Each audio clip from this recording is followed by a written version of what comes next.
Hi, my name is Trudy Trueit, and I make books for kids.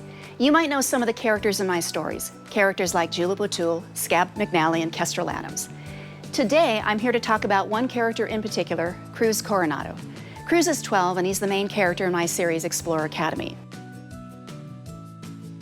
Tell us about your character. In the books, Cruz gets accepted into a unique school, one that trains the next generation of explorers. He's also on a quest to unravel a mystery surrounding the death of his mom several years earlier. Now, to complete his mission, he must follow clues and crack codes that she has left behind for him. Like Cruz, I love mysteries and puzzles.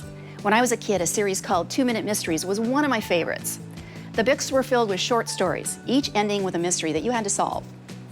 I rarely figured them out. They were really hard, but I had fun poring over the little details and searching for clues.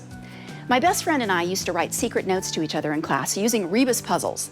That's where you draw a picture which sounds like a word. Then you string the pictures together to create a phrase.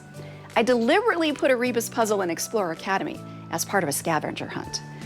Cruz is good at cracking codes, much better than I ever was. He's also much cooler than I was at his age. I've always been a little on the shy side, so as a kid I often felt like I didn't fit in. Cruz is more adventurous than I am. He's willing to take a risk to reach his goals, and that's something we do have in common. I wasn't always this way. When I was young, I learned that if you want to accomplish something meaningful, you have to be willing to fail. One time, my music teacher in elementary school asked me to sing a solo for a concert. I wanted to do it, but I was terrified of singing in public. I was scared I wasn't good enough, or that I'd hit a wrong note, so I said no, and I felt sick about it. A few days later, I went back to my teacher and told him why I'd turned him down. And he explained that most musicians get nervous, and he gave me some breathing exercises to help me calm down. I sang the solo, and it felt amazing. And I realized I'd almost let fear stop me from doing something I really wanted to do. So it's okay to get butterflies, or even throw up, because I've done that too. Just don't quit. You'll regret giving up much more than you will throwing up. Even though there are plenty of times that Cruz wants to quit, he digs down and he finds the courage to keep going. It's what my mom would call stick-to-itiveness, and I can tell you that it will take you anywhere you want to go, whether you want to be a singer, an explorer, or a writer. My favorite thing about Cruz is that he takes responsibility for his actions. Even when he makes a bad decision, he doesn't try to pin the blame on someone else or run away from the consequences. He admits his error. He says, "I'm sorry." It's actually a rather rare quality to find, and I think it's the ultimate in bravery. What made you want to become a creator of books? I have always wanted to be a writer, though I didn't know that I would make books. I started writing ghost stories when I was in the 2nd grade, and one way or another I have been a writer ever since.